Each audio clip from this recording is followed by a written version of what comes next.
এর আগে আমরা এটা বলেছি যে নির্বাচনটা তারা গ্রহণযোগ্য সুষ্ঠু যেটা মনে করেন নাই বলে বিবৃতি দিয়েছিলেন জানুয়ারিতে, সেই পজিশন তাদের কাছে পরিষ্কার। তারা ওখানে এখনও স্ট্যান্ড বাই করেন, তাদের এখানে পজিশনের কোনো পরিবর্তন হয় নাই।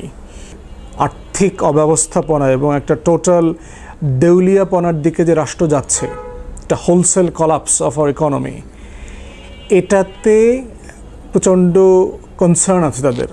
কারণ আমেরিকা হচ্ছে বাংলাদেশে ফরেন ডাইরেক্ট ইনভেস্টমেন্ট ওয়াইড বিদেশি বিনিয়োগের হিসেবে কামস অ্যাট দ্য টপ। আমেরিকার বিনিয়োগ সবচেয়ে বেশি আমাদের এখানে। গত 14ই মে 2 দিনের জন্য বাংলাদেশে এসেছিল ডোনাল্ড লু, স্টেট ডিপার্টমেন্টের সিনিয়র ডিপ্লোম্যাট, এবং আমাদের যে সাউথ এশিয়া সেন্ট্রাল এশিয়া যে অঞ্চলটা আছে এটার যে ব্যুরো চিফ উনি, এবং বিভিন্ন কারণে উনি আলোচিত সমালোচিত। গত কয়েক বছর থেকে আমরা তাকে বহুবার দেখেছি বাংলাদেশে আসতে। আর গুরুত্বপূর্ণ একটা ব্যাপার হচ্ছে যে বর্তমানে যে আমেরিকার অ্যাম্বাসেডর আছে ঢাকাতে, তার মেয়াদ শেষ হয়ে যাচ্ছে কয়েক মাস পরে, আগস্টে সম্ভবত, পিটার হস। উনি এখান থেকে চলে যাবেন, আর হচ্ছে নতুন একজন অ্যাম্বাসেডর এখানে আসবেন। উনি সম্ভবত বাংলাদেশে ডেপুটি হাই কমিশনার অ্যাম্বাসেডর ছিলেন এক সময়, এখন চায়নাতে ডেপুটি অ্যাম্বাসেডর হিসেবে দায়িত্ব পালন করছেন।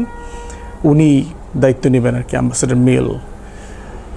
তো এই সময়টাতে 2 দিনের জন্য এসে ডোনাল্ড লু আসলে কাদের সাথে দেখা করেছেন? কোনো রাজনৈতিক দলের সাথে উনি এবার মিট করেন নাই।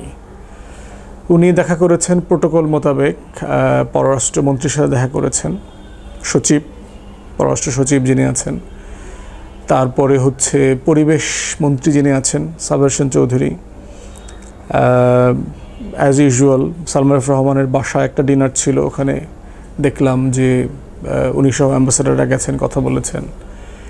এর বাইরে আমাদের যে মহিলা ক্রিকেট টিম আছে তাদের সাথে তারা একটা প্রীতি কয়েক ওভার খেলেছেন অ্যাম্বাসি স্টাফ।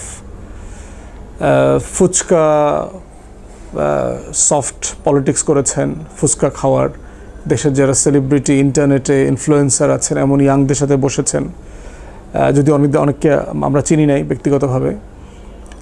তো এটা কোন ক্যাটাগরিতে ইয়াংরা খুব ইনফ্লুয়েন্সিয়াল এটা আমি পরিচয় না পাওয়ার কারণে বুঝতে পারছি না আর কি। তো এগুলো করেছেন মোটামুটি। আর বক্তব্য কিছু দিয়েছেন, বিভিন্ন জায়গাতে ছোট ছোট ইন্টারভিউ দিয়েছেন, ব্রিফিং করেছেন, ফরেন মিনিস্ট্রির মিটিংয়ের পরে ব্রিফিং করেছেন। মুদ্রা কথা হচ্ছে যে এর আগে আমরা এটা বলেছি যে নির্বাচনটা তারা গ্রহণযোগ্য সুষ্ঠু যেটা মনে করেন নাই বলে বিবৃতি দিয়েছিলেন জানুয়ারিতে, সেই পজিশন তাদের কাছে পরিষ্কার। তারা ওখানে এখনও স্ট্যান্ড বাই করেন, তাদের এখানে পজিশনের কোনো পরিবর্তন হয় নাই। তারা এটাও বলেছে যে এর বাইরে যে জায়গাগুলো আছে কাজ করবার, তাদের যে আমি এর আগে বলেছি 5 পয়েন্ট এঙ্গেজমেন্ট আমাদের সাথে ইন্ডো প্যাসিফিক কান্ট্রি হিসেবে, এটার ভিতরে গণতন্ত্র, নির্বাচন এগুলো বাদ দিয়ে যে আরও 3টা জায়গা আছে যেগুলো নিয়ে তারা আমাদের সাথে অ্যাক্টিভলি কাজ করছে। তার ভিতরে একটা হচ্ছে তারা রোহিঙ্গা বিষয়ে আমাদের সাথে কাজ করবে, তারা জলবায়ু পরিবর্তন, পরিবেশ এগুলো নিয়ে আমাদের সাথে কাজ করছে, বাংলাদেশ আসছে। তারপর হচ্ছে শ্রম অধিকার, শ্রমিকদের আইন এগুলো নিয়ে তারা কাজ করবে। তো এবারেরও মিটিংগুলো দেখলাম যে একটা ভেরি কার্টেসি কল, যে পররাষ্ট্রমন্ত্রী এবং সচিবের সাথে, যেখান থেকে তারা তাদের পলিসির ইমপ্লিকেশন যেটা আগে বলেছে তারা সেটা রিইটারেট করেছে যে আমরা এটা করে যাচ্ছি এবং করে যাব, ইন্ডো প্যাসিফিক যে এঙ্গেজমেন্ট আছে তাদের। দ্বিতীয়ত হচ্ছে যে বাংলাদেশ সরকারের সাথে তারা মিনিমাম ওয়ার্কিং রিলেশনশিপ যেটা রাখা দরকার সেটা তারা রাখবে, যেটা আগেও বলেছে, এবং সেটা তারা রেখে চলছে। প্রশ্ন হচ্ছে এর বাইরে আসলে কেন এই মুহূর্তে আসলেন? আপনারা দেখেছেন অনেকগুলো ঘটনা এই মধ্যে বাংলাদেশে ঘটছে, তার ভিতরে একটা হচ্ছে আর্থিক অব্যবস্থাপনা এবং একটা টোটাল দেউলিয়াপনার দিকে যে রাষ্ট্র যাচ্ছে, একটা wholesale collapse of our economy, এটাতে প্রচণ্ড কনসার্ন আছে তাদের। কারণ আমেরিকা হচ্ছে বাংলাদেশে ফরেন ডাইরেক্ট ইনভেস্টমেন্ট ওয়াইড বিদেশি বিনিয়োগের হিসেবে কামস অ্যাট দ্য টপ। আমেরিকার বিনিয়োগ সবচেয়ে বেশি আমাদের এখানে। আমেরিকার ব্যবসায়ীরা যারা এখানে বিনিয়োগ করছে তারা তাদের প্রফিটের টাকা ট্যাক্স দেওয়ার পরেও টাকা নিতে পারছে না ডলার ক্রাইসিসের কারণে। এবং তারা কয়েকদিন আগে প্রেস ব্রিফিং করে তারা বলেছে তারা টাকা এখান থেকে নিতে পারছে না। তো নিতে না পারলে যেটা হবে, ফিউচার ইনভেস্টমেন্ট বাধাগ্রস্ত হবে। তো এটা একটা বড় জায়গা আমি ফিল করছি যে আমেরিকা কনসার্ন, এবং তারা আসলে বুঝতে চাচ্ছে যে আসলে সিচুয়েশনটা কোথায়। এবং সালমান এফ রহমানের সাথে দেখা করার একটা বড় জায়গা হচ্ছে যে আসলে সালমান এফ রহমানকে দিয়ে তারা আসলে বাংলাদেশের ব্যবসা বাণিজ্য, অর্থনীতি এবং আমাদের এই যে অনির্বাচিত সরকার প্রধান আছেন তার মনস্তত্ত্বটা বোঝার চেষ্টা করে যে আসলে আওয়ামী লীগ সরকার কী চিন্তা করছে দেশ নিয়ে, তার ভাবনাগুলো কি, সে আসলে দেশটা চালাতে পারছে কিনা, সে কি সংকটের মধ্যে আছে, সে কিভাবে এগুলো অ্যাড্রেস করবে। এই বিষয়টা তারা মনে করে যে শেখ হাসিনার উপরে ইনফ্লুয়েন্স করতে পারে এমন গুরুত্বপূর্ণ ব্যক্তিবর্গের একজন হচ্ছে সালমান এফ রহমান। অতএব তার মাধ্যমে তারা এটা বুঝতে চায় এবং তাদের কোনো মেসেজ থাকলে তারা এটা দিতে চায়। দ্বিতীয় একটা কনসার্নিং বিষয় হচ্ছে বাংলাদেশ এবং চায়নার যে সম্পর্কের কিছু অনুষঙ্গ সম্প্রতি পাবলিক হয়েছে।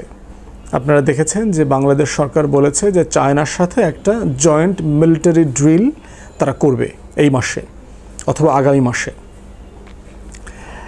আবার বাংলাদেশ সরকারের যে আর্থিক সংকট চলছে, এই আর্থিক সংকটের অংশ হিসেবে চায়নার কাছে তারা $5 বিলিয়ন সফট লোন চেয়েছে।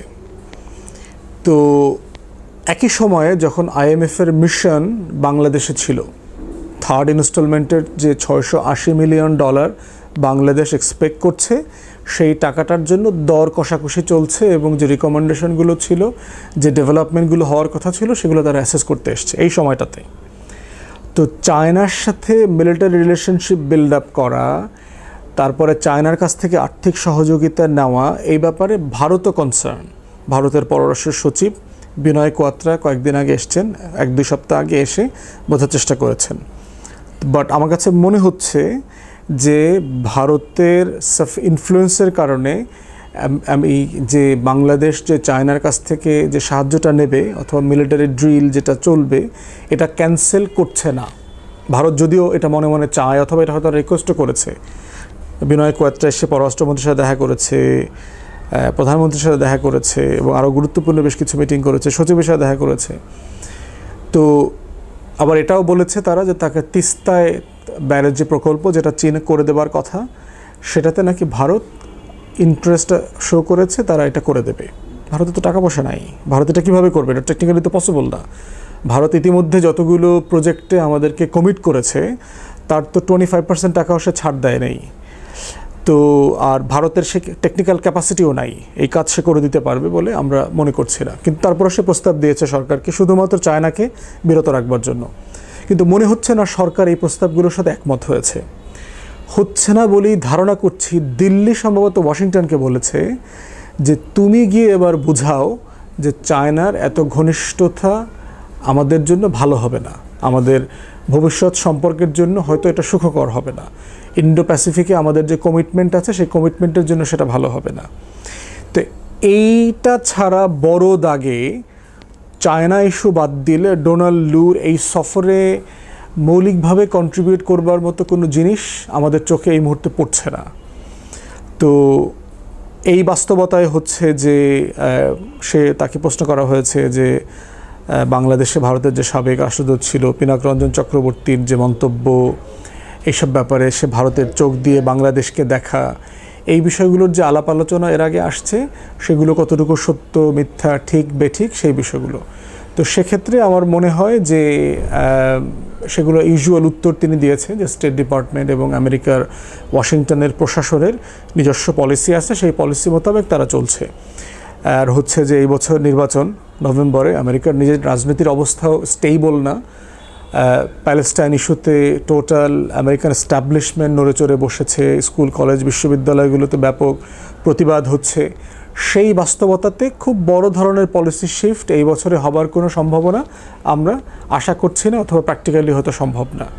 তো এই পিকচারের বাইরে বাংলাদেশে ডোনাল্ড লুর সফর ইনফ্যাক্ট অন্য কোনো ভ্যালু অ্যাড করবে বলে আমরা মনে করছি না। বাংলাদেশে আমরা যারা গণতন্ত্রের জন্য লড়াই করছি, আন্দোলন করছি, সংগ্রাম করছি, আমাদের সবাইকে বুঝতে হবে যে এই লড়াইটা আমাদের মতো করে করতে হবে, আমাদের কৌশলে করতে হবে, আমাদের স্বার্থে করতে হবে। কোনো পক্ষের অংশগ্রহণ যদি এখানে ইতিবাচক প্রভাব ফেলে তাকে স্বাগতম, তাকে আমরা স্বাগত জানাবো, কিন্তু কারো উপর নির্ভর করে আমাদের গণতন্ত্রের লড়াই চালিয়ে যাওয়া সম্ভব না। ধন্যবাদ।